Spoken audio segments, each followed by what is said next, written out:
The garage explodes at 2:47 a.m. on a Tuesday in June. Not a Hollywood explosion. No fireball. No shattered What's that glass raining sound? down like It's getting diamonds in the closer. streetlight. We have Just to a sharp move. crack, Stay a close burst to of me. chemical green smoke that rolls out from under the door, and the smell bitter almonds mixed with burnt rubber and something sweet that makes your neighbor's dog bark for 20 minutes straight. You're standing in the driveway when it happens, beaker in hand. White lab coat, actually just an old dress shirt you don't mind ruining, covered in stains that tell the story of 3 years worth of experiments. Your ears ring, your hands shake. And for just a moment, in that perfect silence between the explosion and the sirens you know are coming, you think this is it. This is the breakthrough. The smoke clears. You're still standing. The garage is intact. And sitting on the workbench in a glass flask no bigger than your fist is a crystalline powder that catches the moonlight and holds it. Compounder 7. The thing you've been chasing since 1975. The thing that will save lives. The thing that will ruin yours. Cut to 46 years later. A conference room in Bethesda, Maryland. Fluorescent lights humming overhead.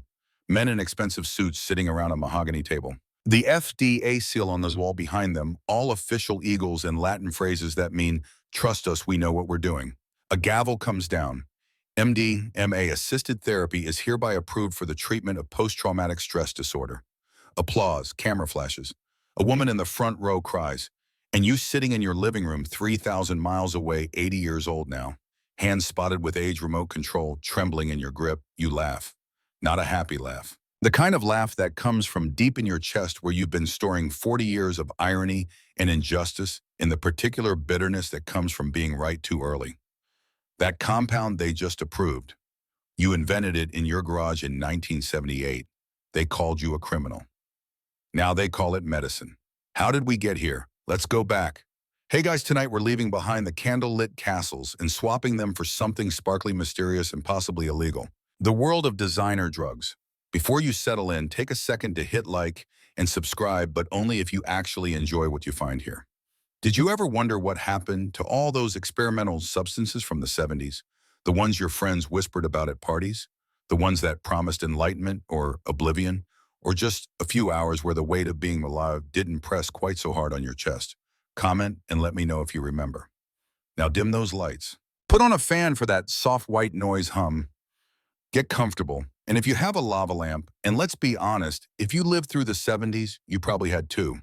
This is its moment. Have you ever wondered what it was actually like to be a rogue chemist in the 1970s? Did anyone really wear those yellow-tinted glasses, or were they just constantly squinting from all the fumes? What does a clandestine lab actually smell like? How does one even invent a drug? Are there brainstorming meetings? Or is it mostly, don't blow yourself up and hope for the best? Why do new drugs have names that sound like Wi-Fi passwords? Can anyone explain how a substance designed to mimic a natural high ends up making you see colors that technically don't exist? And here's the big one. When does trying to help someone cross the line into causing harm? Congratulations. You've just woken up in 1975. You're standing in your garage, not just any garage, your garage in Palo Alto, California. The air smells like patchouli incense. You're burning to cover the chemical odor. Leaded gasoline from the Plymouth Duster parked in the driveway, and burnt popcorn because you forgot about the snack you were making 3 hours ago when the experiment took an interesting turn. There's a tangle of extension cords on the concrete floor. A dog your neighbor's golden retriever watching from a safe distance with the kind of judgment only a dog can muster. And a lingering sense that your high school chemistry teacher, Mr. Patterson, the one who said you'd never amount to anything, would be deeply, deeply disappointed. Or maybe proud. You're not sure which would be worse. And you're about to witness the birth of a revolution nobody asked for. Welcome, let's set the scene properly. It's 1975. You're 30 years old. Richard Nixon resigned last year in good riddance. Gas costs 57 cents a gallon. A new house in the suburbs runs you $43,000. Your neighbors think you're either a misunderstood genius or the world's least successful bass player. And honestly, you'll take either. You've got a PhD in organic chemistry. Had one technically. Stanford University revoked it 2 years ago after what they diplomatically called experiments of questionable ethical value and dubious scientific merit. But here's what they didn't say publicly. What they buried in sealed committee meetings and confidential memos. A student died. His name was David Kramer, 23 years old, undergraduate chemistry major. Brilliant kid, volunteered for your research study on novel compounds for depression treatment. Signed all the waivers. Passed the medical screening. Should have been safe. You gave him a compound, not R7, an earlier attempt, and he had an allergic reaction. Anaphylactic shock. You called 911 immediately. Did everything by protocol. But the ambulance took 18 minutes to arrive, and by then it was too late. The university launched an investigation, found no negligence. The medical examiner ruled it an unforeseeable allergic reaction could have happened with any medication, even aspirin. David's parents didn't press charges. They understood. They signed a statement saying you did everything right. But Stanford didn't care about right. They cared about reputation, about liability, about the headline "Stanford student dies in drug experiment." So they offered you a choice: resign quietly or be terminated and have the details made public, dragging David's name and your research through the media. You resigned, packed your office in 2 hours, left without saying goodbye to colleagues who suddenly couldn't meet your eyes. Your mentor, the professor who'd recruited you, who'd called you the most promising chemist in a generation, he shook your hand and said, "I'm sorry, but you understand." You didn't. You still don't. David's death wasn't your fault, but it's your burden. You think about him every day, every single day. The weight of that loss drives every careful measurement, every safety protocol, every moment of paranoia about what could go wrong. So here you are, in your garage, your wife Diane's car parked on the street because this space 10 by 20 feet of concrete, and possibility this is your laboratory now. Your second chance, your penance. Let me tell you what it looks like. A workbench made from 2 sawhorses and a sheet of plywood. Glassware assembled from 6 different mail-order catalogs, 2 thrift shops, and a salad bowl that really should have retired before it got promoted to evaporation vessel. Shelves lined with bottles bearing labels like diethyl ether and sodium hydroxide, and one that just says, "Don't smell this." A space heater that clicks and groans like it's trying to communicate. A box fan wedged in the only window, your sole concession to ventilation and OSHA compliance. Your fume hood is that fan in prayer. Your safety equipment is a pair of goggles you bought at a hardware store and yellow rubber gloves that came 3 to a pack, all left-handed, all slightly too small. Your lab notebook is a spiral-bound thing from the drugstore, 79 cents, with experiments written on the cover in black marker. Inside, chemical structures drawn in blue pen notes in the margins like increased empathy and test subject reported seeing sounds. And on one memorable page, do not repeat smells like doom. This is not how they do it at Pfizer. But Pfizer isn't trying to do what you're trying to do. You're trying to save a life. Specifically, you're trying to save Russell Thorne. Russell, your best friend since graduate school, the guy who introduced you to Diane, the guy who stood up at your wedding even though he was going through his own divorce and could barely hold it together. The guy who held you when you got the news about David Kramer, who said it wasn't your fault, don't let this destroy you. The guy with the sharp wit and the sharper mind and the kind of depression that no amount of talking or therapy or prescription medication seems to touch. You watched him try everything: lithium, electroconvulsive therapy, a 6-week stay at a facility in Monterey that cost more than your car, and did exactly nothing. He came back thinner, quieter, more hollow-eyed, started talking about the world in past tense, started saying things like, "when I'm gone," and after, "I'm not here anymore." And you'd correct him, "Hey man, you're here now, stay here," but you could see it, the light going out behind his eyes. Last year on a Thursday in October, Russell drove his car into the Russian River. They found him 3 days later. The funeral was small. His ex-wife didn't come. At the wake, his mother, tiny woman, hands shaking as she held her coffee cup. She looked at you and said, "He told me you were working on something. Something that might help. I wish you'd finished it sooner." You think about that sentence every single day. 2 deaths now, David Kramer and Russell Thorne. Different circumstances, different outcomes, but both weighing on you like stones in your pockets. So here you are, in your garage, at 2 in the morning, because that's when Diane goes to sleep, and you can work without her asking if you're being safe, if you're sure about this, if maybe you should just let it go. You can't let it go. David died because you weren't careful enough. Russell died because you weren't fast enough. But there are 10,000 more Russells out there, 100,000. People for whom the current options are take this pill that makes you numb, talk to this therapist who doesn't understand, or just endure. Just endure. That's not an answer, that's a surrender. You believe truly deeply, believe that chemistry can do better. That somewhere in the periodic table, in the dance of molecules and receptors and neurotransmitters, there's a key, a compound that doesn't numb you, doesn't trap you, just opens a door you didn't know was locked. The pharmaceutical companies aren't looking for this key. They're looking for maintenance. Pills you take every day for the rest of your life. Pills that make them money. They're not interested in a cure. They're interested in customers. So it's on you. You in your garage, in your spiral-bound notebook, and your left-handed rubber gloves, and the ghosts of two people you couldn't save.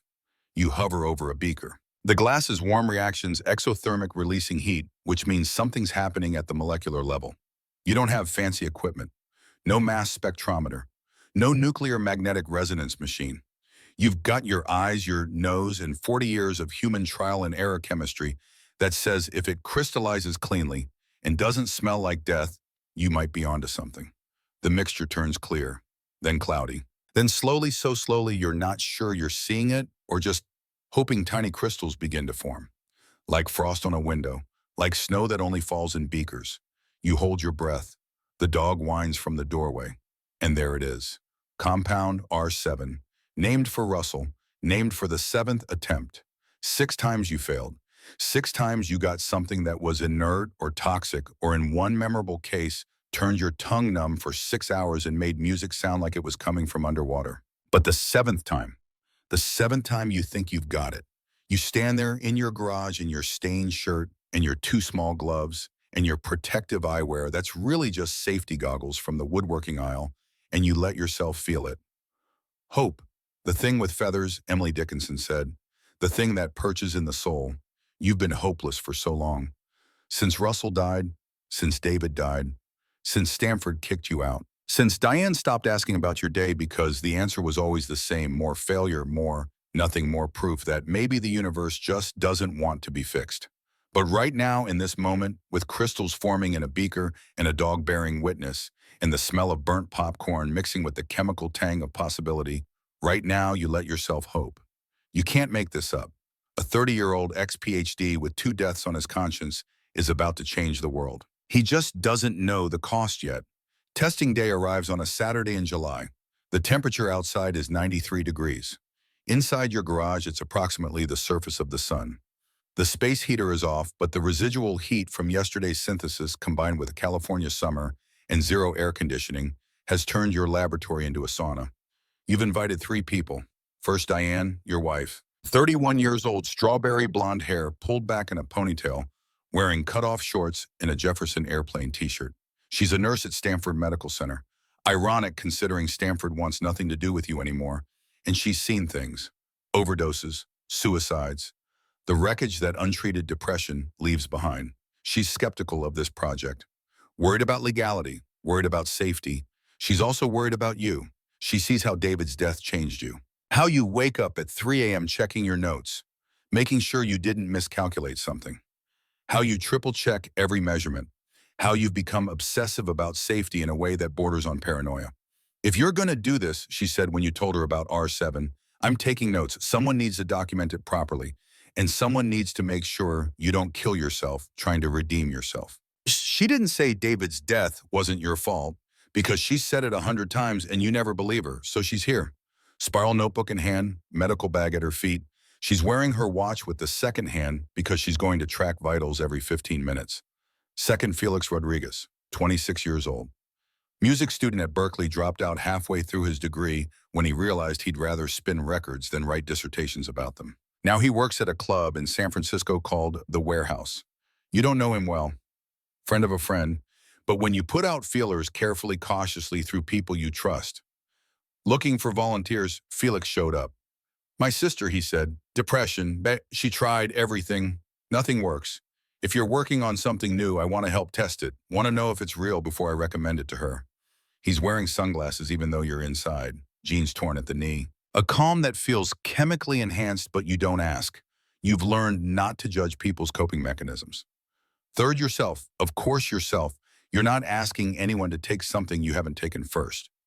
That's rule number 1. The only rule really when you're operating in the space between legitimate research and federal crime. And it's the rule you broke once with David Kramer. You let him volunteer before you'd tested it yourself because you were arrogant, impatient, convinced of your own genius. Never again. The 3 of you sit in folding chairs arranged in a semicircle. The garage door is closed. Nosy neighbors are a constant threat, but you've got the box fan running on high. Diane has set out water bottles, a A bowl of grapes, saltine crackers, the kind of spread you'd see at a church basement AO meeting. On the workbench, 3 small glass vials. Each contains 20 milligrams of compound R7, white powder, crystalline. Looks like sugar, could be anything. You hold up your vial. Before we do this, you say, I need to tell you that I have no idea what's going to happen. This compound is structurally similar to amphetamine, which means it crosses the blood-brain barrier. Based on the animal models, Felix interrupts, you tested it on animals. My neighbor's dog, accidentally. Long story. He ate some spilled powder. I panicked. Called a vet. But he was fine, seemed happier actually. Wagged his tail for like 2 hours straight. Diane writes this down. You can see her fighting a smile. Anyway, you continue based on theory and on what little data I have, this should increase serotonin activity without the negative side effects of current antidepressants. Should increase feelings of empathy, connection, well-being.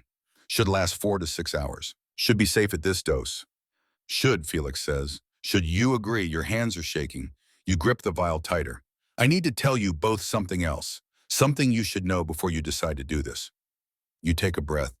3 years ago, I had a student volunteer die during a research trial. Different compound, allergic reaction. Nothing I could have prevented, but he died. And I've been carrying that with me every single day since. So when I say I've triple-checked the safety profile of R7, I mean I've lost sleep over it. I've run every test I can run with the equipment I have. I've synthesized it 4 times to make sure I got the same result. I've done everything in my power to make sure this is safe. You look at them both, but I can't promise it is. Chemistry is uncertain. Bodies are unpredictable, and I'm not infallible. So if you want to back out, this is your chance. No judgment, no hard feelings. Silence. The box fan whirs. From somewhere down the street, the sound of a lawnmower. Felix speaks first. My sister's dying, not physically, but inside she's dying. If there's a chance this helps, I'm in. Diane squeezes your hand. Russell would have volunteered first, she says quietly.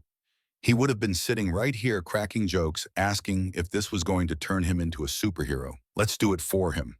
You open your vial, tip the powder onto your tongue. It tastes bitter chalk and metal and something vaguely citrus. You swallow it dry, chase it with water. Diane and Felix do the same. And then you wait. Diane sets a timer, writes down, ingestion 2:17 p.m., subjects 3, starting vitals recorded. Your pulse 74 beats per minute, normal. Blood pressure 120/80, normal. Emotional state anxious, hopeful, terrified, guilty. You wait. 15 minutes, nothing. 30 minutes. Felix says he feels a little warm. You do too. Diane checks everyone's forehead. No fever, just warmth, spreading from your chest outward like you've swallowed sunlight. 45 minutes, the garage gets brighter. Not actually brighter, the lighting hasn't changed, but everything seems to have more contrast, more definition. You can see individual dust motes floating in the shaft of sunlight coming through the window. They're beautiful. You've never noticed before how beautiful dust can be. 1 hour, Felix laughs. Just laughs. No joke preceded it, no context. He just looks around the garage at the glassware, at the fan, at his own hands and laughs like he's seeing it all for the first time. I feel good, he says, like really good. Is that normal? Diane checks his vitals. Your heart rate is elevated, 90 beats per minute, but you look okay, pupils slightly dilated. How good is good? Felix thinks about this, like I just remembered why I liked being alive. You know exactly what he means. Because you feel it too. The weight you've been carrying since Russell died, since David died, since Stanford expelled you. Since every morning you wake up and wonder if today's the day you finally admit defeat, that weight is gone. Not gone completely. You can still feel it, the way you can still feel a scar under your shirt. But it's not pressing on you anymore. It's not crushing your chest with every breath. It's just there. Part of the landscape. Acknowledged but not dominating. And in the space where the weight used to be lightness. Not euphoria. That's important. You're not high in the traditional sense. You're not giggling uncontrollably or seeing things that aren't there or losing touch with reality. You're more in touch with reality, hyper-aware. Every sensation, the warmth of the air, the sound of the fan, the texture of the metal folding chair under your legs is vivid. Present, real, but also you feel connected. To Diane sitting next to you writing in her notebook with that little crease between her eyebrows she gets when she's concentrating. You love that crease, you've loved it for 10 years. You tell her this and she looks up, surprised and smiles. To Felix, who's now humming something under his breath, some melody you don't recognize but which sounds exactly right for this moment. To Russell, who isn't here but somehow is. You can feel him in the garage, in the work, in the reason you're doing any of this. To David Kramer, to the student you couldn't save. And for the first time since his death, you don't feel crushing guilt. You feel acceptance. What happened was tragic, but it wasn't murder. It wasn't negligence. It was life being unfair in the way life sometimes is. And you can hold both truths, that David's death was a tragedy and that you didn't kill him. I need to tell you something, you say. Diane looks up. What? I've been angry. At Russell for giving up. At David for dying. At Stanford for throwing me away. At myself for not being good enough to save them. And I felt guilty about being angry because how dare I be angry at someone who was suffering that much, or at a kid who just had bad luck with his immune system. But I am angry, and I'm sad, and I miss them both. And I wish. Your voice breaks. Felix puts a hand on your shoulder, doesn't say anything. Just sits there, this kid you barely know, hand on your shoulder, sharing the weight that isn't quite so heavy anymore. Diane sets down her notebook, comes over, hugs you, and you cry. For the first time since Russell's funeral, since David's memorial, you cry. You cry for Russell, for David, for the version of yourself that died when they did, for all the people out there suffering in silence because the tools we have aren't good enough. And when you're done crying, when you've emptied yourself out, you feel something you haven't felt in years. Peace. Not happiness, not joy, just peace, the quiet that comes after a storm. The knowledge that you're exactly where you're supposed to be, doing exactly what you're supposed to be doing. Diane writes in the notebook, Hour 2, Subject 1, experiencing emotional release. Profound but controlled. No signs of distress. Vital signs remain stable. Note, this appears to facilitate grief processing in a way I've never observed with traditional therapy or medication. Felix says, this is it, man. This is what you were looking for. And you know he's right. Compound R7 works. This is the mini peak at 12 minutes. The moment of breakthrough. The first success. You allow yourself for the first time in 3 years to believe you might actually help people. You might redeem yourself. You might make David's death and Russell's death mean something. The effects last 5 hours. 5 hours where the three of you sit in that garage and talk, really talk. The kind of conversation you haven't had since college when you stayed up until dawn, discussing philosophy and meaning, and whether consciousness is just an emergent property of sufficiently complex chemistry. Felix tells you about his sister. Her name is Carolina. She's 24, works at a bookstore in Berkeley. Started having panic attacks 2 years ago. Then the panic turned into something darker. She stopped leaving her apartment, stopped answering the phone. When Felix visits, she's there but not there, going through the motions, existing but not living. I want her to try this, Felix says, when you're ready, when you're sure it's safe. I can't promise anything, you tell him. This is one test, one afternoon. We need more data, repeated trials, long-term effects. I won't let anyone else die because I rushed. The words hang there. Anyone else? Felix nods. I get it. Take your time. But man, if this could help her. He trails off. Doesn't need to finish the sentence. Diane talks about her work at the hospital, the psychiatric ward, the patients she sees cycling through, admitted, medicated, released, readmitted. The look in their eyes that says they've given up hope of ever feeling normal again. What we're doing now, she says, it's not enough. Prozac helps some people. Lithium helps others. But there's a whole population falling through the cracks, and we just tell them to keep trying, keep enduring. She looks at the vial on the workbench. Empty now. This could be different, she says. By 7 p.m., the effects are fading. Coming down isn't like sobering up from alcohol. No hangover, no crash, just a gradual return to baseline. The colors get a little less vivid. The connections feel a little less immediate. But the peace, the core of it remains. The grief you process doesn't come roaring back. It's still there, will always be there, but it's integrated now. Part of you instead of something crushing you. You walk Felix to his car. The evening air is cool now, pleasant. Crickets starting their nightly song. Thank you, he says, for letting me be part of this. Thank you for trusting me. He drives off. You stand in your driveway looking at your garage, your laboratory. Your life's work condensed into 200 square feet in a spiral-bound notebook. Diane joins you, slips her hand into yours. What now, she asks. Now we test it again and again, document everything, build a case, and then we try to change the world. She laughs. That's all. You stand there as the sun sets, as the streetlights flicker on, as your neighbor's dog barks at something only it can see, and you feel it again hope. The thing with feathers. The thing that might just save you. Over the next 6 months, you conduct 17 more trials. Small groups, 3 to 5 people at a time. Friends, friends of friends. Word spreads carefully through whisper networks and trusted intermediaries. You keep meticulous notes. Dosage, duration, effects. Side effects mostly just slight jaw tension and difficulty sleeping if taken too late in the day. Contraindications, drug interactions. You're building what Stanford should have let you build: a careful, ethical research protocol. The results are consistent. Compound R7 works. Not for everyone. Nothing works for everyone. But for about 70% of your test subjects, it does something. Opens a door, provides relief, allows them to process trauma, grief, depression, anxiety, all the invisible weights we carry with more clarity and less fear. Felix's sister Carolina tries it in November, under supervision. With you and Diane there, she cries for 2 hours straight and then says, "I think I can breathe again." A man named William struggles with anxiety so severe he hasn't left his house in 6 months, tries it, and finally feels safe enough to walk to the end of his driveway. A woman named Margaret lost her daughter to cancer 3 years ago. Unable to process the grief, tries it and writes a letter to her dead child, something she's been trying to do for years but couldn't. By December of 1976, you've helped 43 people, 43. David Kramer would have been 44 if you count him. Russell would have been 45. You think about those numbers a lot, how arbitrary they are, how insufficient. 43 people helped, but 2 people dead. Is that math that works out? You need to scale up. But here's the problem. What you're doing is illegal.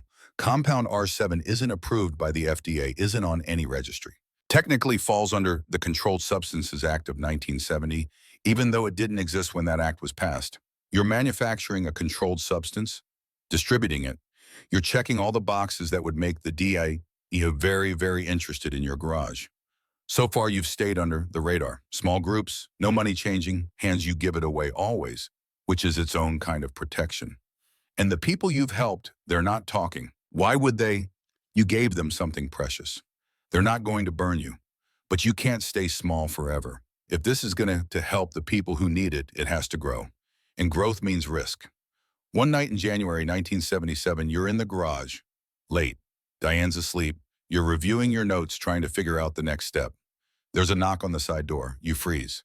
The knock comes again. Soft, non-threatening. You open the door a crack. It's your neighbor, Mrs. Alvarez, 70 years old, lives 3 houses down. You've never spoken to her beyond polite hellos when checking the mail. "I'm sorry to bother you," she says. "I know it's late." "It's fine. Is everything okay?" She looks at you, then past you into the garage, at the glassware, the notebooks, the whole operation. "My husband," she says, "he died 6 years ago, and I haven't been okay since. My daughter thinks I should see a therapist, take medication, but I don't want to take pills for the rest of my life. I want to—" She stops, starts again. "I heard you've been helping people. I don't know how I heard. I just heard, and I was wondering if you might help me." You should say no. This woman is 70 years old. You don't know her medical history. You haven't done trials on anyone over 50. It's too risky. But she's looking at you with Russell's eyes, with David's eyes, with the eyes of everyone you couldn't save. The eyes that say, "I'm drowning. Please. Come inside," you say. And just like that, you cross another line. The door you opened in 1975, the door to helping people, to using chemistry for good, to filling the gap that medicine left, that door is wider now. Wide enough that anyone can walk through, which means eventually monsters will. You just don't know it yet. You can't make this up. A man trying to redeem himself for past failures is creating the conditions for future ones. The mathematics of good intentions never quite work out the way you plan. 1983 arrives like a drumbeat. You're 38 years old now. 8 years since you synthesized compound R7 in your garage. 8 years of careful, methodical work. Small groups. Whisper networks. You've helped, your notebook says, 217 people. 217 souls who walked into your garage carrying weights they couldn't name and walked out lighter. Not cured. You're not naive enough to use that word. But helped. Given tools. Given a window of clarity where they could see their pain without being crushed by it. Your garage has become something of a pilgrimage site. Not officially, not publicly, But word travels in certain circles. Depression survivors, people who've tried everything else and found nothing. They come to you, always at night, always discreet. You've developed a system intake questionnaire, medical history, current medications, reasons for seeking treatment, informed consent. Diane drafts these now pages of legal language that essentially says, this is not FDA approved and we're all taking a risk here. Pre-session medical check, blood pressure, heart rate, basic physical exam, and then if everything looks safe, the session itself. You don't call them trips. You call them sessions, like therapy, because that's what they are. Diane has become as essential to this operation as you are. She's the medical safety net, the voice of caution when you want to push boundaries, the one who says, no, that person's heart condition is too risky, or no mixing R7 with their current SSR, I could be dangerous. She's also increasingly the one who asks, how long can we keep this up? Because the world is changing. MTV launches in 1981, and suddenly there's a new kind of culture emerging. Music, fashion, a generation that's not your generation, that doesn't remember the draft, that isn't weighed down by the same historical baggage. They want different things. And one of the things they want you to discover is compound R7. Not for therapy, for fun. It starts innocently enough. Felix Rodriguez, still a friend, still grateful for what you did for his sister, comes by the garage one evening in May of 1983. I need to talk to you about something, he says. You're cleaning glassware. Diane is at the hospital working a double shift. You gesture for Felix to sit. What's up? He looks uncomfortable, runs a hand through his hair. He's 31 now, still DJing, still spinning records at the warehouse in San Francisco. But something's different about him. He's wearing nicer clothes, expensive sneakers, a watch that looks like it costs more than your car. The club scene, he says, it's exploding. House music from Chicago, techno from Detroit, and they're looking for experiences, ways to enhance the music, connect with each other. You set down the beaker you're holding. Felix, hear me out, he says quickly. R7 is perfect for that environment. It increases empathy, makes music sound better, helps people feel connected, and it's safe, you've proven that. Safer than alcohol, safer than cocaine, which is everywhere right now. R7 isn't for parties. Why not? He leans forward. You created something that makes people feel good, that helps them connect. Why does it matter if they're in a garage processing trauma or on a dance floor celebrating life? Both are valid uses. You want to argue, want to explain the difference. But the truth is you're not sure there is one. Not really, not at the molecular level. Compound R7 doesn't know why you're taking it, doesn't care about your intentions. It just does. What it does increases serotonin, enhances emotional processing, opens doors in the mind. Whether you walk through those doors toward healing or toward hedonism, that's on you. I'm not making R7 for clubs, you say finally. Felix nods, stands up. I figured you'd say that, but you should know it's already out there. Not your batches. Other people's. There are 3 chemists I know of in the Bay Area alone who figured out similar compounds. They're calling it ecstasy, or Molly, or X, and they're selling it. He walks to the door, pauses. Your formula was always going to spread. You knew that. You can't put this genie back in the bottle. The only question is, do you want to be part of shaping how it's used, or do you want to lose control entirely? He leaves. You stand in your garage, your laboratory, your church, your prison, and you realize he's right. The door is open, and you're not the only one walking through it anymore. The thought keeps you awake for the next 3 nights. By day 4, you make a decision. You call Felix. Tell me more about what's happening in the clubs, you say. He comes over that weekend with a stack of flyers, neon colors, addresses that are just intersections or warehouse districts. One night only. Bring water. PLR. Peace, love, unity, respect. This is the scene, Felix says. It's underground, moving locations, mostly word of mouth. And yeah, there are drugs, but it's not like cocaine in the 70s or heroin in the 60s. People are using MDMA or what they think is MDMA to enhance connection, to dance, to feel alive. To feel alive, you repeat. Russell wanted to feel alive too. He couldn't. I know. And maybe if this scene had existed then, if he'd had a safe space to use R7 with people who cared about him, maybe he'd still be here. You hadn't thought of it that way. The problem, Felix continues, is that nobody knows what they're taking. There's no quality control, no dosing information, People are taking stuff that's cut with meth, with caffeine, with God knows what. I've seen people hospitalized because they took 3 pills thinking they were weak when they were actually pure. So what are you suggesting? I'm suggesting you could help, not by making more, but by educating. Harm reduction, how to test substances, how to dose safely, how to recognize when someone's in trouble. You think about David Kramer, about the allergic reaction you couldn't predict, about how more information, more education might have helped. I'll think about it, you say. But you know you want to do it. You're already operating outside the law. The last thing you need is to be associated with the rave scene. That's a spotlight you don't want. So you stay in your garage, keep your head down, help your 217 people, and hope that's enough. Of course it's not. Summer of 1985. You're 40 years old, the age when you're supposed to have things figured out. Career, family, purpose. You have all of those technically. You work as a chemistry consultant, legitimate work testing soil samples and water quality for agricultural companies. It pays the bills, keeps up appearances.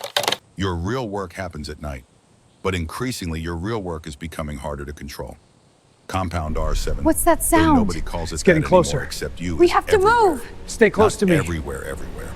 Not in suburbs and shopping malls and PTA meetings, but in the underground. The places where young people gather to dance until sunrise, to lose themselves in bass-heavy music and strobe lights, and the collective rush of 1,000 bodies moving as one. Raves, that's what they call them. And your compound is the sacrament. Felix invites you to one, keeps inviting you actually every few months. You keep saying no, but in August, Diane says go. You need to see what your creation has become. You can't hide in the garage forever. So you go. The rave is in a warehouse in Oakland, abandoned industrial building, the kind that should have been condemned years ago. You arrive at 11 p.m. Felix meets you at a side entrance. Rules, he says. Don't use your real name. Don't tell anyone you're a chemist. And for God's sake, don't mention R7. Just observe. You nod. He leads you inside. The first thing that hits you is the sound. Not music, not yet. Sound. Bass so deep you feel it in your rib cage, in your teeth. In the spaces between your vertebrae, it's physical. A pressure wave that turns your entire body into a drum. The second thing, the lights. Strobes flashing at seizure-inducing speeds. Lasers cutting through artificial fog. Glow sticks spinning in the darkness like small, beautiful meteors. The third thing, the smell. Sweat. Hundreds of people, dancing bodies pressed close, moisture rising like steam. Underneath that, something sweet. Vapor rub. Someone told you once that people put it under their noses to enhance the sensory experience. You're not sure if that's a true or urban legend. And then you see them, the dancers, hundreds of them, maybe 1,000. Young, most look like they're barely 25, dressed in oversized pants and tiny tops and accessories that make no practical sense but somehow feel exactly right. They're not just dancing, they're communing, moving together. When the beat drops, the entire floor surges as one. Felix leans close, shouts over the music. You want to understand what's happening here? Take some.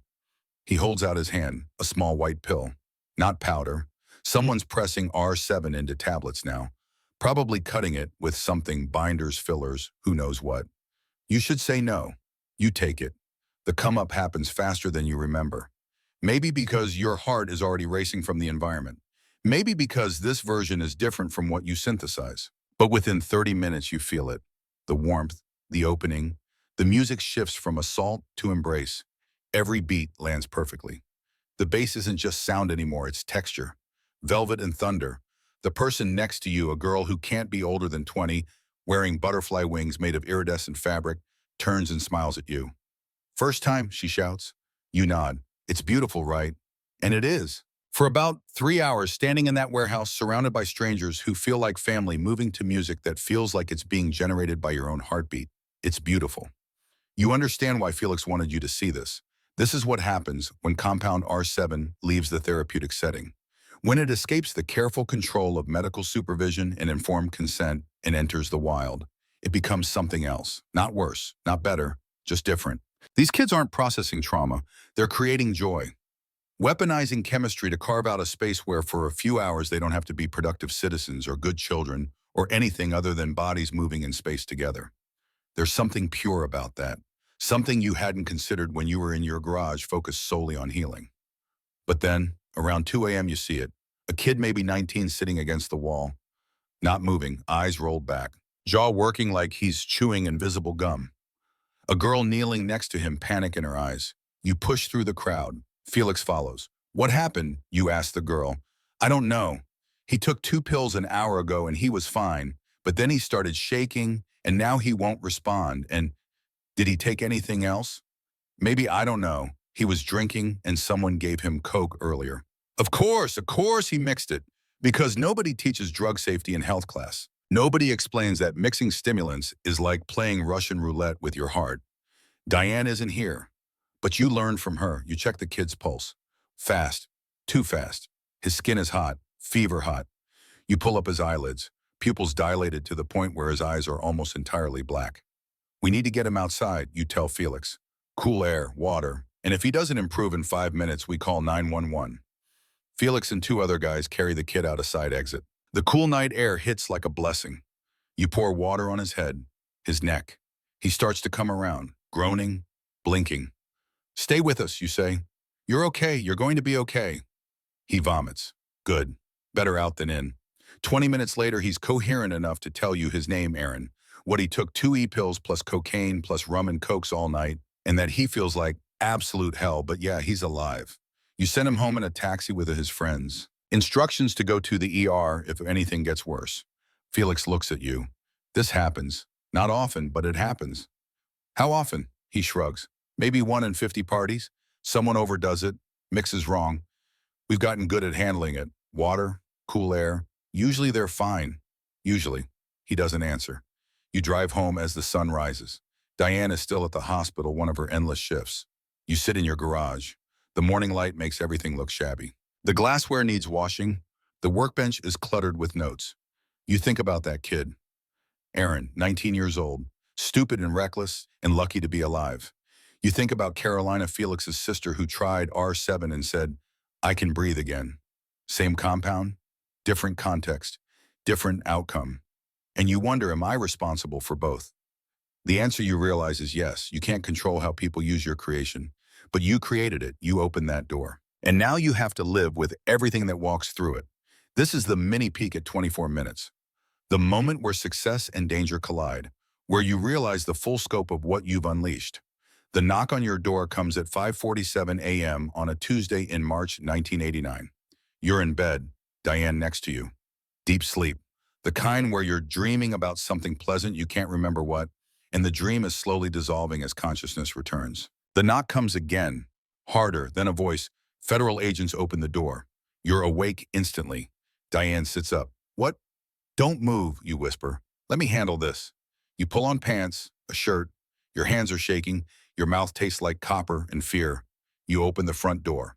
6 men, dark windbreakers with yellow letters across the back, DEA.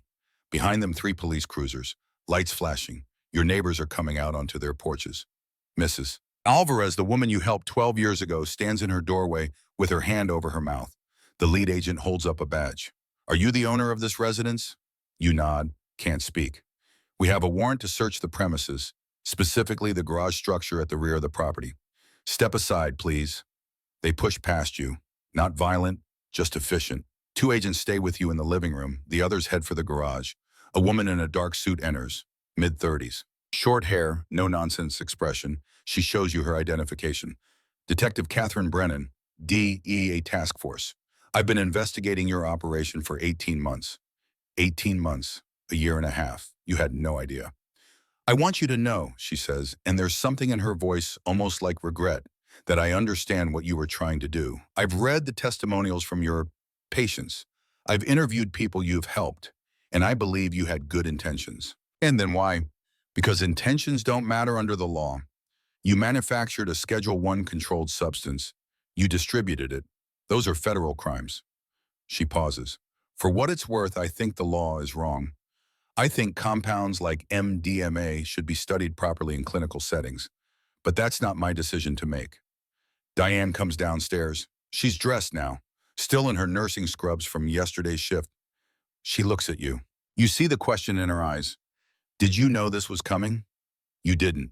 You hear the garage door opening. Voices. The sound of equipment being moved. One agent younger than the others, maybe 30, stands near you. He looks almost apologetic. Sir, are you employed as a chemist? I was. I consult now. What kind of consulting?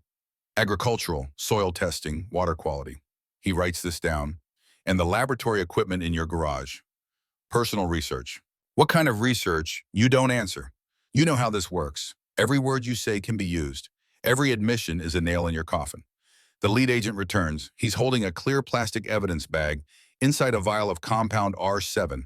White powder, maybe 20 grams. Street value if you were selling it, which you're not, maybe $2,000.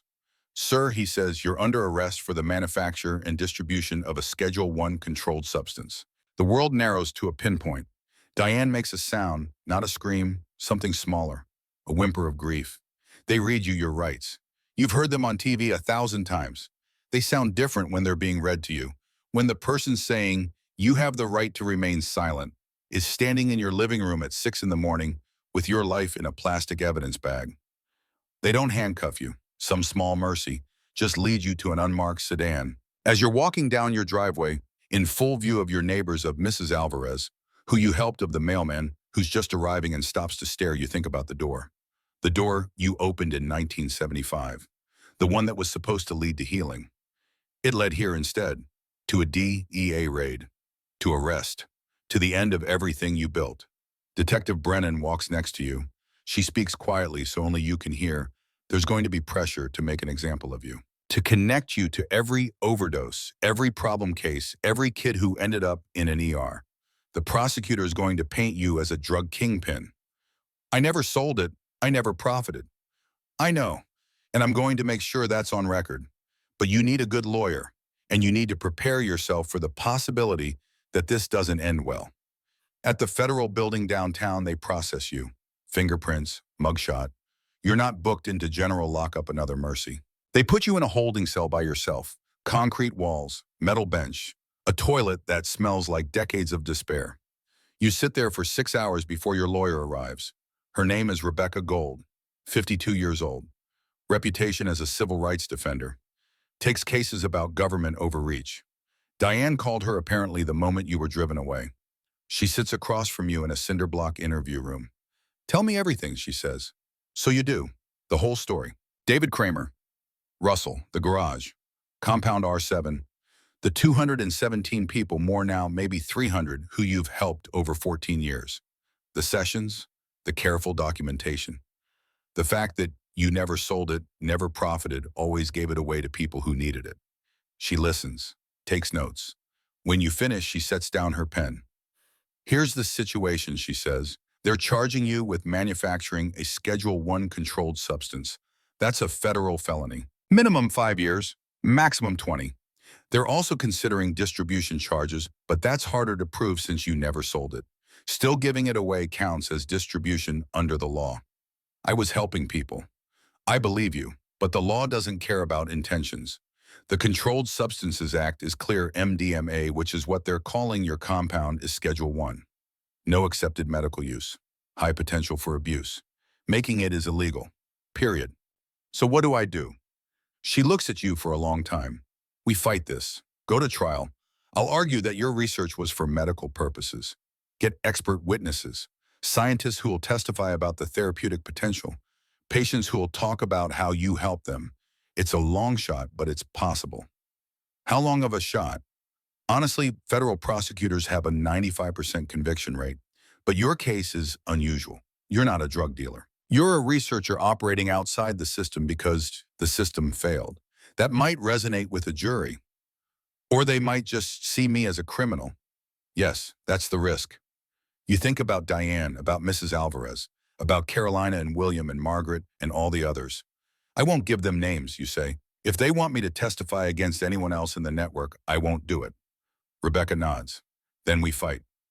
This is the first climax. The moment everything comes crashing down. The consequences of good intentions meeting the machinery of law. The trial takes 9 months to prepare. It happens in the spring of 1990. You're 45 years old. Diane sits in the courtroom every day. Front row, your anchor. The prosecution's case is straightforward. You manufactured an illegal drug. You distributed it. You kept meticulous records which they seized documenting years of criminal activity. You're guilty. Case closed. Your defense tries to argue therapeutic intent. Rebecca brings in Dr. James Wu, a psychiatrist from UCLA who's been researching MDMA in clinical settings. He testifies that compounds like R7 have legitimate medical applications, that your work was ahead of its time. He's 60 years old, distinguished career, published papers. He speaks with authority about neurotransmitters and receptor binding and therapeutic windows. The prosecutor cross-examines him. Doctor, Wu, was the defendant's research approved by any institutional review board? No. Was it overseen by the FDA? No. Was it conducted in a medical facility with proper safety protocols? Not to my knowledge. So this was amateur experimentation? Correct. Dr. Wu hesitates. It was unorthodox. But the care taken, a yes or no, Dr. Wu? Was this amateur experimentation? By definition, yes. Rebecca brings in patience. Carolina Rodriguez, Felix's sister, who cries on the stand talking about how you saved her life. William, who says you gave him the ability to finally leave his house. Margaret, who says you helped her process her daughter's death. They're powerful testimonies. You see some jurors wiping their eyes, but the prosecutor brings in Aaron, the kid from the rave who almost died. He's 24 now, sober, haunted. He testifies that he bought pills he thought were safe pills that probably contained some version of your formula and almost died. Did the defendant sell you those pills? The prosecutor asks. No. But the chemical compound that nearly killed you, that originated from his research, correct. Aaron looks at you. There's something in his eyes, not anger, something more complicated. I guess, yeah. And if the defendant had never created this compound, you wouldn't have nearly died. Correct. Objection, Rebecca says, speculative. Sustained, but the damage is done. The prosecutor also brings up David Kramer, digs up the sealed Stanford records, paints a picture of a reckless researcher with a history of endangering human subjects. A student died in his care, the prosecutor says during closing arguments. And instead of learning from that tragedy, instead of accepting that maybe he wasn't qualified to experiment on human beings, he doubled down, set up an illegal laboratory, continued experimenting. How many more people have to die before we stop calling this research and start calling it what it is, criminal negligence? Rebecca's closing argument is passionate. She talks about the failure of the medical system, about people suffering without options, about how progress often requires people willing to challenge unjust laws. They called Galileo a heretic, she says. They arrested Rosa Parks. They imprisoned Martin Luther King. History is full of people who were right too early, who broke unjust laws to create change. My client is one of those people. The jury deliberates for 3 days. Guilty on one count of manufacturing a controlled substance. Not guilty on distribution, they believe you never sold it. The judge sentences you to 5 years in federal prison. Diane doesn't cry in the courtroom. She waits until you're back in the holding cell, until the bailiffs let her visit for 10 minutes before they transport you. Then she breaks. I'm sorry, you tell her. I'm so sorry. Don't, she says, don't apologize for trying to help people. I should have stopped. Should have. You couldn't stop. I know that. It's who you are. She kisses you through the bars. Her lips taste like salt. I'll wait, she says. However long, I'll wait. They take you away at 4 p.m. The sun is setting as the prison transport van heads north on Interstate 5. You watch California pass by through a small window reinforced with wire mesh. You think about Russell, about David, about the garage, about compound R7 and all the doors it opened. Some doors lead to healing. Some doors lead here, to a van full of prisoners, to federal custody, to 5 years of your life turned to ash. You think about what Felix said years ago. You can't put the genie back in the bottle. He was right. The genie is loose, and you're the one paying the price. But here's what you don't know yet. Sitting in that van watching your freedom disappear in the rearview mirror, outside the world is losing its mind. Your arrest becomes a case study. A warning. The lead story on local news that goes national, that goes global. Underground chemist arrested for producing designer drugs. Ecstasy epidemic linked to Bay Area scientist. The dark side of amateur pharmacology. You don't see these reports firsthand. You're in prison. But Diane clips them, brings them during visiting hours. She thinks you should know how the story is being told. It's not your story. In the media version, you're not a grieving friend trying to help people. You're a rogue chemist, a drug kingpin. They find photos of you from graduate school, long hair, wire-rimmed glasses, looking every bit the stereotype of a 1970s radical, and plaster them everywhere. They interview experts. A DEA spokesperson explains that MDMA, they never call it R7, never mention that you named it for your dead friend, is highly dangerous, causes brain damage, leads to addiction, is flooding dance clubs and destroying young lives. A neuroscientist from Johns Hopkins testifies before Congress, shows brain scans, points to areas where serotonin receptors are allegedly damaged by repeated MDMA use, says things like neurotoxicity and permanent cognitive impairment. The studies are preliminary, the sample sizes are small, the doses used in the research are far higher than therapeutic doses. But none of that matters. The narrative is set. Ecstasy is bad. The people making it are criminals. Society must be protected. Of course, there's one voice that doesn't quite fit the narrative. Detective Catherine Brennan gives an interview to a local newspaper. I arrested him, she says. I gathered the evidence. I did my job. But I want to be clear, this man is not a drug lord. He never sold a single dose. He gave it away to people who were suffering. Does that make it legal? No. Does it make him a good person? I don't know. But it makes him different from the dealers and the profiteers we usually go after. The interview creates a small controversy. Some people praise her honesty. Others say she's soft on crime. Her superiors at the DEA are not pleased. 6 months after your trial, Catherine Brennan resigns from the DEA. She becomes a private investigator, specializes in cases involving drug policy, works with reform advocates. And though you don't know it yet, won't know it for another 3 years, she never stops believing that what happened to you was unjust. She'll remember that when the time comes. But for now, in the fall of 1990, you're just another inmate, number 04729-048, Dublin Federal Correctional Institution. Medium security, you share a cell with a man named Jorge who's serving 8 years for cocaine trafficking. He asks what you're in for. I made a drug that helped people, you say. He laughs, not unkindly. Man, we all think we were helping people. That's not why we're here. We're here because helping people doesn't pay the lawyers. He's not wrong. You served 3.5 years. Released early for good behavior in 1993. You're 48 years old. The world you returned to is different from the one you left. Grunge has replaced house music. The rave scene has gone deeper underground, more cautious. MDMA is still everywhere, but it's cut with everything from caffeine to methamphetamine to rat poison. The purity you insisted on, the careful dosing, that's gone. Your house is still yours. Diane kept the mortgage paid working double shifts. But the garage, your laboratory, is empty. The DEA confiscated everything. Even the workbench is gone, taken as evidence. You stand in that empty space. Bare concrete. Echoes. The smell is different now. Just dust and abandonment. I thought about converting it, Diane says. She's standing in the doorway. Older now. Gray in her hair that wasn't there before. Tired in ways that sleep won't fix. Making it into something else. A workshop. Storage. But I couldn't. It felt like giving up. Maybe we should give up. She crosses the garage, takes your hands. Do you still believe in it? In her 7. In what you were trying to do. You think about this. About Russell. About Carolina breathing again. About William finally leaving his house. About Margaret writing to her daughter. About 217 people, no more. Now hundreds more who used your compound in ways you never intended, who found something they needed. About Aaron. About David Kramer. About the cost. Yes, you say, I still believe in it. Then we don't give up. In the year 2000 arrives with fireworks and fear. Y2K doesn't end the world. Computers don't crash. Planes don't fall from the sky. But something does change, something profound that nobody predicted. The internet stops being a novelty and becomes essential. You're 55 years old. Diane finally convinces you to buy a computer. A beige desktop Dell that costs $1,500 and comes with something called Windows 98. She sets it up on the kitchen table because the garage still feels too haunted to use as an office. You need to see this, she says one evening in September 2001.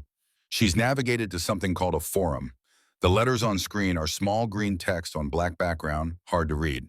The name at the top, the Hive Chemistry Discussion Board. You lean closer. People are talking about synthesis. Not recipes exactly, the moderators delete those immediately, but theory, methods, safety, and they're talking about compounds, including yours. R7 Toyang, someone with the username Chemical Dreamer, has written, is the cleanest empathogen ever synthesized. The original chemist before he got busted had it perfect. Everything since has been a degraded copy. You feel something twist in your chest, pride and grief mixed together. Diane scrolls down. The thread is hundreds of posts long. People arguing about the best synthesis route, debating precursor availability, warning each other about DEA monitoring. And then you see it, a post from Vault Keeper. Does anyone know what happened to the original chemist? Last I heard, he got out of prison in '93. Disappeared after that. Would love to hear his side of the story. Diane looks at you. You could tell them. Tell them what? That I went to prison for trying to help people. That my compound is everywhere now. But it's not my compound anymore. That I spend my days working at a hardware store because no legitimate lab will hire me. That last part is true. You've been working at Ace Hardware for 3 years, mixing paint, cutting keys, helping contractors find the right gauge of wire. It's honest work. It pays bills. It's also so far from your PhD that sometimes you forget you ever had one. You could tell them it was worth it, Diane says quietly. Was it? You don't answer. You're not sure you know anymore. But you do start reading the forums. Late at night after Diane goes to bed, you learn the language, research chemicals, harm reduction, trip reports. You learn that there's a whole generation out there experimenting with compounds you've never heard of. 2C-B, 4-ACO-D, MT-alpha-methyltryptamine. The door you opened in 1975. It didn't just stay open. It became a highway. And nobody's directing traffic. In 2011, something appears that changes everything: the Silk Road. Not the ancient trade route. A website, a marketplace, accessible only through special software that hides your location. You can buy anything there: weapons, stolen credit cards, and drugs, so many drugs. You stumble across it by accident following a link from a forum. At first you think it's a joke, an elaborate prank, but it's real. Vendors with names like The Captain and NorCal King. Product listings with photos and descriptions and customer reviews like it's Amazon. MDMA, they're calling it Molly now, going for $80 a gram. But it's not just MDMA, it's everything. And most of it is chemicals you don't recognize. Bath salts. Plant food. Research chemicals not for human consumption. The disclaimers are laughable. Everyone knows what these are for. You read the reviews. Some are glowing, best roll of my life, pure magic, 5 stars. Others are warnings, this is not real Molly. Took 2 caps and ended up in the ER. Heart rate 180, thought I was dying, 1 star. You close the browser, sit in the dark kitchen, listen to the refrigerator hum. This is what your work became. Not therapy, not healing, a marketplace. A free-for-all where anyone with a chemistry set and an internet connection can synthesize whatever they want and sell it to whoever will buy it. And nobody's checking purity. Nobody's doing medical screening. Nobody's documenting effects or teaching harm reduction. It's everything you feared amplified 1,000 times by technology you don't fully understand. Diane finds you there at 2 a.m. Can't sleep. It's out of control. She doesn't ask what you mean. She knows. She's been watching the same slow-motion disaster unfold. You can't control it, she says. You never could. The moment you synthesize R7, the moment you gave it to someone else, you lost control. So what do? You keep telling the truth. You keep writing. You keep being the person who remembers why we started this. She's right, but it doesn't feel like enough. The internet age brings other changes. Forums turn into social media. MySpace, Facebook, YouTube. By 2008, you can watch videos of people taking drugs, just openly documenting their experiences. Some are thoughtful, trip reports with harm reduction information. Others are cautionary tales waiting to happen. You watch one video that goes viral. A teenager can't be older than 17 films himself, taking 4 points of Molly at once. His friends laugh. The camera shakes. 40 minutes in, he's convulsing. The video cuts off. The comments section is a war zone. Some people laugh, some express concern.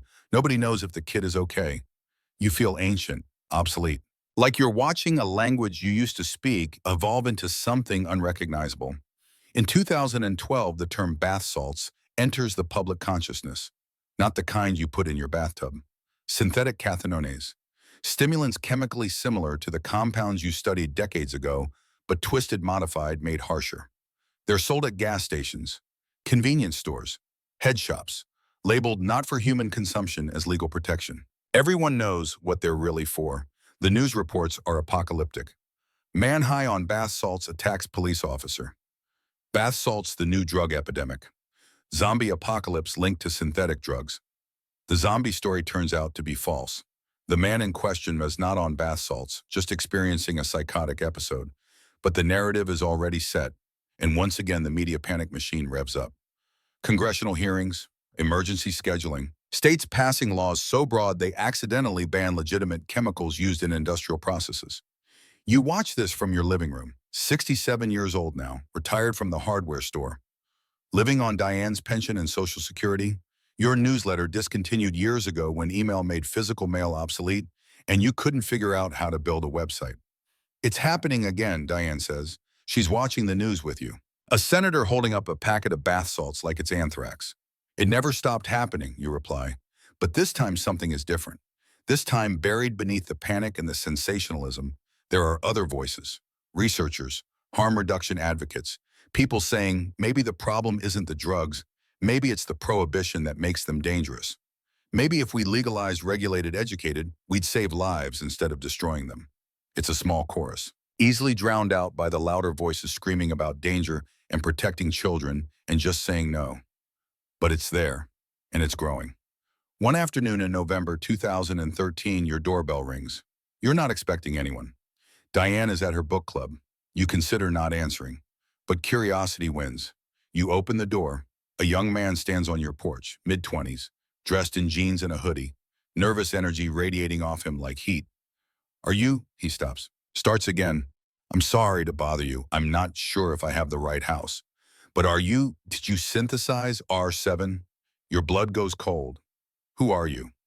My name is Aaron. I don't know if you remember me. Oakland, warehouse rave, 1985. I almost died. You remember, the kid, mixing drugs, overheating. You got him outside, cooled him down, sent him home. And then he testified against you at your trial. I remember. Can I talk to you just for a few minutes? Every instinct says no. This could be a setup. DEA, media, someone looking to write an expose about the disgraced chemist. But he looks genuinely nervous. And you're curious. Come in. He sits on your couch, accepts the water Diane left in a pitcher on the coffee table, takes a long drink like he's buying time to organize his thoughts. I testified against you, he says finally. At your trial, the prosecution brought me in, asked me about the pills I took, connected them to your work. I remember that too. I'm sorry. He looks up, eyes red. I'm so sorry. I was 24 and stupid and scared, and they made it seem like you were the reason I almost died. But you're not. You're not the reason. I am. I took too much. I mixed it with cocaine and alcohol. I didn't test what I was taking. I was young and dumb, and I wanted to feel good. Why are you telling me this? Because I'm a counselor now, substance abuse counselor. I work with kids who are where I was. And I tell them about that night, about almost dying, and I tell them it wasn't the drug's fault. It was mine. And I tell them that if they're going to use anyway, because, let's be real, some of them they need to be safe. Test it, don't mix it, stay hydrated, have friends around. He sets down the water glass. And I tell them about you, about how the guy who invented MDMA did it to help people, for therapy, for healing, not for raves, and how we took his work and turned it into something else, and how that's on us, not him. You don't know what to say. I'm not asking for forgiveness, Aaron continues. I just wanted you to know that I understand now what you were trying to do and that you were right. MDMA can help people. I've seen it. We're using it in therapy now illegally, but we're using it for veterans, for sexual assault survivors. And it works. He stands. Thank you for seeing me, and I'm sorry. For all of it. He leaves before you can respond. You sit on your couch for a long time after staring at nothing. When Diane comes home, she finds you there. What happened? You tell her. She sits next to you, takes your hand. The door, she says, it led to pain, but also to this, to understanding, to growth. 40 years later. Better late than never. Maybe she's right. Maybe sometimes the seeds you plant take decades to grow. This is the mini peak at 36 minutes. The moment where you see that your work, despite everything, is leading somewhere. That understanding is possible. That redemption might not be a fantasy. 2018 arrives with optimism you haven't felt in years. You're 73 years old. Your body reminds you of this daily knees that ache when it rains, hands that shake slightly. When you pour coffee, a tiredness that sleep doesn't fully cure. But your mind is sharp. And for the first time in decades, the world seems to be catching up to ideas you had in a garage in 1975. Diane shows you the article. New York Times, above the fold. FDA designates MDMA as breakthrough therapy for PTSD. You read it 3 times. Make sure you're understanding correctly. Breakthrough therapy. That's a designation the FDA gives to drugs that show substantial improvement over existing treatments for serious conditions. It means expedited review. Means they think this is important. Means they think this could help people. Means everything you went to prison for might have been right. They're not calling it R7, you say. No, they're calling it MDMA-assisted therapy, different branding. But it's the same thing, the same compound, the same mechanism you identified 43 years ago. How do you feel, Diane asks. How do you feel vindicated, bitter, relieved, angry, grateful, exhausted, all of it at once? I want to see it, you say. I want to see what they're doing. She makes calls. Turns out one of the research centers conducting FDA trials is 2 hours away, in Marin County. And turns out, because the world is small, one of the principal investigators remembers your name. Dr. James Wu. He's 83 now, mostly retired. But he testified at your trial, spoke about therapeutic potential. You haven't seen him in almost 30 years. He agrees to meet you. The research center is not what you expected. You were picturing a hospital. Sterile white walls, medical equipment. Instead, it's a converted Victorian house, painted soft blue, garden in the front with native California plants, a sign discreet by the mailbox, Center for Psychedelic Medicine and Research. Dr. Wu meets you at the door. He's aged into his 80s gracefully.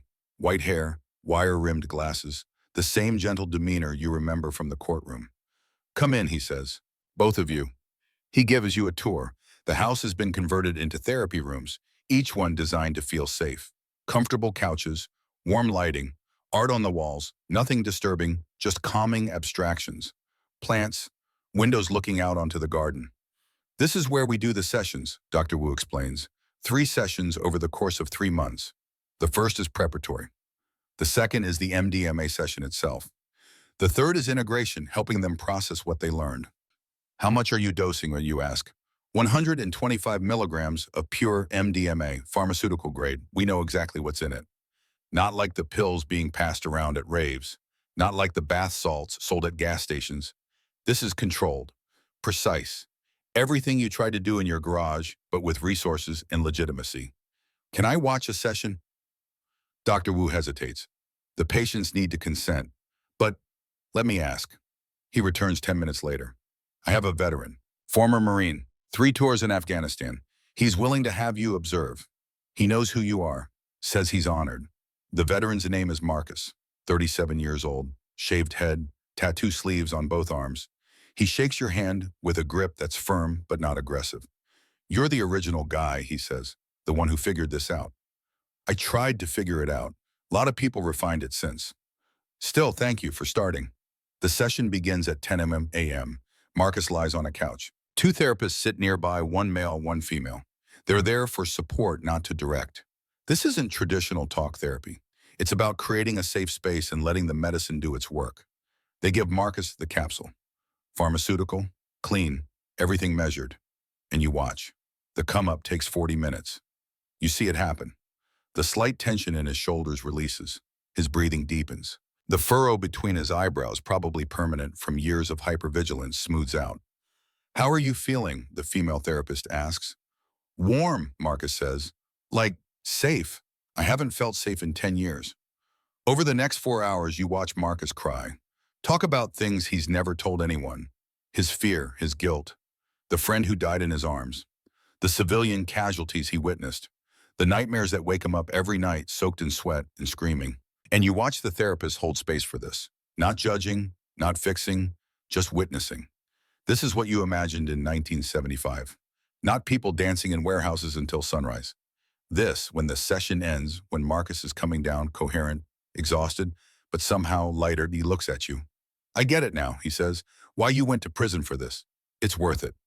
You don't tell him that you're not sure it was worth it, that you lost years of your life, that your career was destroyed, that you still wake up sometimes from dreams where DMEA agents are breaking down your door. You just say, I'm glad it helped. Driving home, Diane is quiet. Finally, she says, that's what we wanted, that right there. Yes. Was it worth it, all of it? You watch California roll past through the car window. Hills golden in the afternoon sun, houses tucked into valleys, the Pacific Ocean glittering in the distance. I don't know, you say honestly, but I know it mattered. But rest doesn't come easy. 3 weeks after the FDA breakthrough designation, you get a phone call. The voice on the other end is familiar but aged, rough, like stones tumbling in a metal barrel. It's Felix Rodriguez. I don't know if you remember. I remember. Silence. Then, can we talk in person? You meet at a diner in Oakland, the kind that's been there since the 60s, red vinyl booths. Coffee that tastes like it was brewed during the Carter administration. You arrive early, old habit. Always scope out your surroundings before committing. Felix walks in at noon exactly. You barely recognize him. He's 71 now. The DJ who introduced you to rave culture is gone. In his place, an old man, gray hair pulled back in a thin ponytail, leather jacket that's seen better decades. But his eyes, those are the same. Still sharp, still seeing. He slides into the booth across from you. Thanks for meeting me, he says. You nod. Don't trust your voice yet. The waitress comes. You both order coffee. Neither of you wants food. When she leaves, Felix says, I watched the FDA breakthrough announcement, saw the news coverage. A lot of people did. I kept thinking about your garage, about that first session. Me and you and Diane, the three of us thinking we were going to change the world. We did change it, just not the way we planned. Felix looks down at his hands. They're shaking slightly. Parkinson's maybe, or just age. I owe you an apology, he says. I'm the one who pushed you toward the clubs, toward making it recreational. I told you it was the same thing, therapy or dancing. What's the difference? But there was a difference, and I knew it. I just didn't care because the clubs were making money and I was part of that world, and I wanted you to be okay with it. Felix, let me finish. He looks up, eyes wet. Carolina, my sister, the one you helped, she's dead. Overdose. 2011. Fentanyl-laced pills she thought were MDMA. She was 49 years old. The words hit like a fist. Jesus. Felix, I'm so sorry. The irony is brutal, right? You made something that saved her life in 77. She was good for 20 years. Clean, functioning, married, had a kid. But then her daughter died, car accident, and Carolina couldn't handle it. She relapsed. Started using again. And the drugs she found on the street, they weren't yours anymore. They were poison. He wipes his eyes roughly. I blamed myself for a long time. Thought if I'd kept her away from that world, if I hadn't romanticized it, maybe she'd still be here. But then the FDA announcement happened, and I realized you were right. From the beginning, it should have been medicine. Controlled, supervised, not something you buy at a rave from a guy named Sparkles. You don't know what to say. The weight of this Carolina dead, the compound you made to help people becoming the thing that indirectly killed her, it's almost too much. I don't blame you, Felix says. I want to be clear about that. You tried to do it right. We're the ones who broke it. The dealers, the profiteers, the system that made it illegal instead of medical. We all broke it together. We all broke it, you repeat quietly. Me by making it, you by spreading it. The DEA by criminalizing it instead of regulating it. Carolina by being human and fallible and struggling with demons nobody should have to fight alone. We all broke it together. Felix nods. What now? Now it's medicine again, like it should have been. Will that save anyone? You think about Marcus, about the 67%, about all the future Carolinas who might find help instead of harm. Some, you say, not everyone, but some. He finishes his coffee, stands, offers his hand, you shake it. His grip is weak now, trembling. Thank you, he says, for trying, for never giving up on the idea that chemistry could heal. He leaves. You sit in the booth for another hour, drinking bad coffee, watching traffic pass outside the window. You think about doors, how many you've opened, how many led to good places, and how many led to tragedy. You think about Carolina, 24 years old when you first met her, depressed to the point of being catatonic. You gave her R7 and she smiled for the first time in months. She got 20 years, 20 good years, married, had a daughter, lived a life. Then her daughter died and the grief was too much and she went looking for the same help you'd given her decades ago. But the world had changed, the compound had changed, and it killed her. Was it worth it? You still don't know, but you know this. You can't take back what you made, can't undo the door you opened. Can only move forward and hope that this time with FDA approval and medical supervision and pharmaceutical-grade compounds, more people get to live than die. That night, you tell Diane about the meeting. She's quiet for a long time. then you can't carry all of this. Carolina's death isn't your fault. Isn't it? I made the compound. And doctors prescribe opioids that kill people. And distilleries make alcohol that destroys families. And pharmaceutical companies push antidepressants that make some people suicidal. Are they all murderers? No. Then neither are you. You made something that could help. And it did help. Hundreds of people, thousands now. That some people misused it, that some people died, that's tragedy. But it's not your sin to carry alone. You want to believe her. You're not sure you can, but you try. This is climax number 2, the emotional reckoning, the confrontation with consequence and complicity. The moment where you have to decide, do I accept the weight of this or do I let it crush me? You choose to accept it, to carry it, but not to be crushed. 2 weeks later, another call, this one from Dr. Wu. I have a proposition, he says. We're planning a conference. Researchers, therapists, former patients, anyone who's been part of the MDMA therapy journey, we want you to speak. About what? Your story, the early research, what it was like to be first. You almost say no, reflexively. You've spent 30 years trying to disappear, to let the work speak for itself. But Dr. Wu continues, there's a generation of researchers who don't know the history, who think this all started in 2000. They need to understand the context, the sacrifice, what it cost to get here. Why me? There are other people who did this work. But you were first, and you paid the highest price. Prison, career destroyed, your name dragged through every news cycle. You deserve to tell your side. You think about this, about Russell, about David, about the 217, about Carolina and Aaron and Marcus, and all the people whose lives intersected with yours because of a compound you made in a garage. I'll do it, you say. The conference is in September 2024, San Francisco, the Moscone Center, 300 attendees, researchers from around the world, therapists, advocates, former patients. You're scheduled to speak on the second day. Morning keynote. Diane helps you prepare. You've never been good at public speaking. Your natural mode is laboratory, quiet, focused, letting the work speak. But she coaches you. Tell them about Russell, about David. Start there. Make them understand why. You practice in your living room. Your hands shake, not from Parkinson's, from fear. What if they hate me? What if they think I'm the reason people died? Some might, Diane says honestly, but most will see the truth, that you tried, that you cared, that you were right. The morning of your talk, you barely sleep. You're 79 years old and you feel every single year. Dr. Wu introduces you. The biography he reads is sanitized.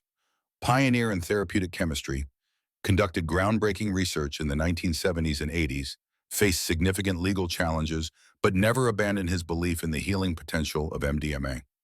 No mention of prison. No mention of your conviction. Just legal challenges. You walk to the podium. The stage lights are bright, blinding. You can't see the audience. Just a sea of darkness beyond the lights. You clear your throat. My name is, well, you know my name. I synthesized the compound we now call MDMA in 1978 in my garage, using equipment I bought from catalogs and thrift stores. I did it because my best friend killed himself and I couldn't stop thinking, what if there had been something that could have helped him? Your voice is shaking. You grip the podium to steady yourself. But that's not the whole story. 3 years before Russell died, I had a student die in a research trial. David Kramer, 23 years old, allergic reaction to a compound I was testing. It wasn't my fault. The medical examiner said so. The investigation said so. But it was my responsibility. And I've carried that weight every single day since. You pause. Take a breath. I'm not a hero. I want to say that up front. I broke laws. I risked people's safety. I operated without oversight or approval. By every official standard, I was a criminal. And I was punished for it. 5 years in federal prison. Career destroyed. Name synonymous with drug manufacturing. You look down at your notes, but you don't need them anymore. This story is written in your bones. But I was also right. The words hang in the air. The compound works. You all know that now. You've seen the data. 67% remission rate for PTSD. That's transformative. That's what medicine is supposed to do. I helped 217 people directly in my garage between 1976 and 1989. 217 people who had tried everything else and found nothing. I kept records, detailed notes, dosages, effects, side effects, contraindications. I treated it like the scientific research it was, but I didn't have permission. I didn't have FDA approval. I didn't have institutional oversight. So when I got caught, and I always knew I would get caught, I went to prison. You can hear the room breathing, collective, waiting. Was it worth it? You let the question sit. I've been asking myself that for 35 years. The 217 people I helped, I think they'd say yes. But there were others.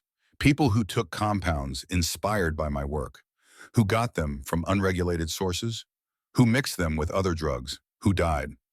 Your voice breaks. A friend's sister. 20 years after I helped her, she died from fentanyl-laced pills she thought were MDMA.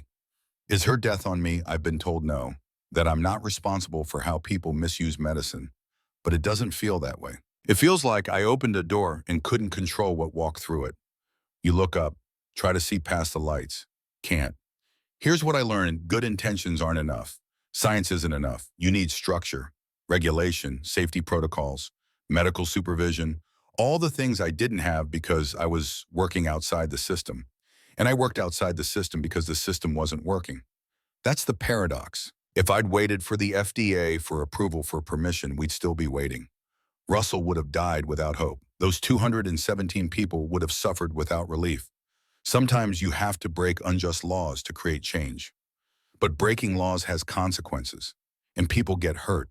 Not just me, not just the ones who go to prison, but the vulnerable ones, the desperate ones, the ones who turn to street drugs because medicine failed them.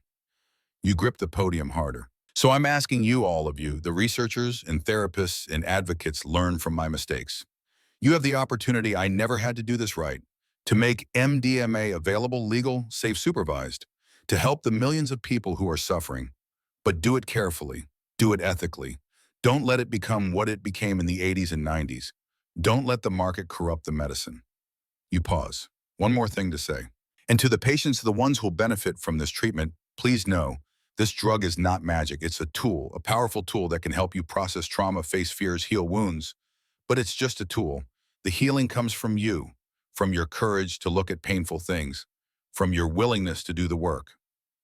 Russell, my friend who died, he didn't have this tool. David, the student I lost, he died before we could perfect it. I'm grateful that future generations won't have to suffer like they did, that they'll have options. But I'll carry the weight of their deaths and Carolina's death and all the people who died because prohibition made medicine into contraband. I'll carry that until I die. You step back from the microphone. The room is silent for 3 seconds. Then applause. Not polite conference applause. Real applause. People standing. You see faces now as your eyes adjust. Some are crying. Doctor Wu comes up on stage, hugs you, whispers, "Thank you. Thank you for telling the truth." You leave the stage. Diane meets you in the wings. "That was perfect," she says. "I don't feel vindicated. I thought I would, but I just feel tired." Then let's go home. This is climax number 3, the public reckoning, the moment where you tell your truth to the people who matter most, the next generation who will carry this work forward. 2023.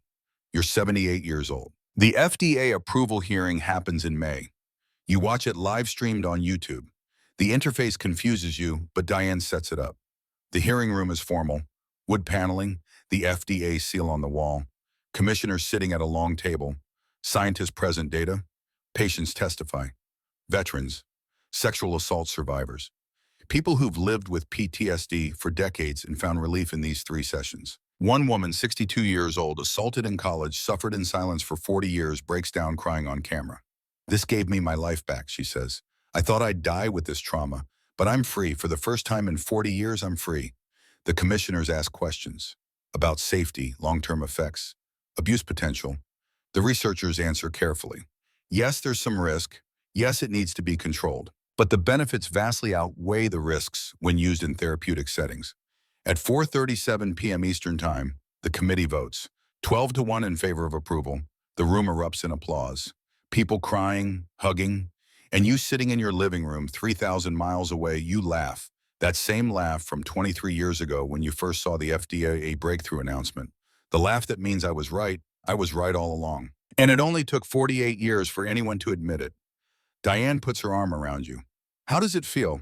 "Strange," you say. "I thought I'd feel vindicated, triumphant. But mostly I just feel tired and grateful and sad for everyone who didn't live to see this. You lived to see it. That's something. She's right. You're 80 years old. You outlived Russell by 54 years. Outlived David by 50. Outlived Carolina. Outlived so many people who touched your life and your work. But you're still here. And your work is finally medicine. Your phone buzzes, emails, texts, people from the conference reaching out, thanking you, telling you their stories. One email catches your eye. From Marcus, the veteran you watched in therapy. I was watching the FDA hearing. I had no idea it took this long. Had no idea you went to prison for this. Thank you for fighting. Thank you for never giving up. Because of you, I get to sleep without nightmares. Because of you, I get to be a father to my kids without being angry all the time. You saved my life. I'm sorry it cost you yours. You read it 3 times. Then you close your laptop. Look at Diane. Maybe it was worth it, you say. She takes your hand. Maybe it was. This is climax number 4, the final validation. The moment where 48 years of struggle and sacrifice and doubt finally resolve into something like peace. 2025. You're 80 years old. The number feels impossible. 8 decades. You've outlived Russell by 49 years. But you're still here. The world has continued changing. MD, MA therapy is now FD. Approved and available at clinics across the country. Not everywhere insurance coverage is still being figured out. Some states are more accepting than others. There's still stigma, but it exists. It's real. It's medicine. You don't practice anymore. Don't synthesize. Don't even have a garage to work in. You moved to a small condo 3 years ago when maintaining the house became too much. Just you and Diane in 900 square feet. It's enough. But you watch, read the studies, follow the research. The field has exploded beyond MDMA, psilocybin for depression, ketamine for suicidal ideation, LSD microdosing. The door you opened led to other doors. Some of this research is good, careful, ethical. Some of it worries you. Companies rushing to patent molecules. Venture capitalists smelling profit. The same Silicon Valley energy that gave you the internet now trying to monetize consciousness. One morning, Diane shows you an article. New York Times Magazine. The Psychedelic Gold Rush, How Silicon Valley is Turning Mysticism into Money. The article profiles a company called Neuropharma. They've raised $200 million. Their CEO, 34 years old, Stanford dropout, previously founded 3 startups, is quoted saying, "We're using AI to design next-generation psychedelics, personalized molecules optimized for your neural chemistry. It's Spotify for your serotonin." You read this and feel old. This isn't what we wanted, you say. No, Diane agrees. But you can't control it. You never could. Someone should. Someone should make sure this doesn't become another opioid crisis. Another case of corporations prioritizing profit over people. So tell them, who's going to listen to an 80-year-old ex-con? Everyone who was at that conference. Everyone who's read your story. You have a voice. Use it. So you do. You start writing again. Not a physical newsletter this time. You've finally figured out email with Diane's help. You write essays, opinion pieces, submit them to magazines and journals. Most get rejected. You're not famous enough. Not credentialed enough anymore. Just an old man with opinions. But some get published. Small outlets, psychedelic research,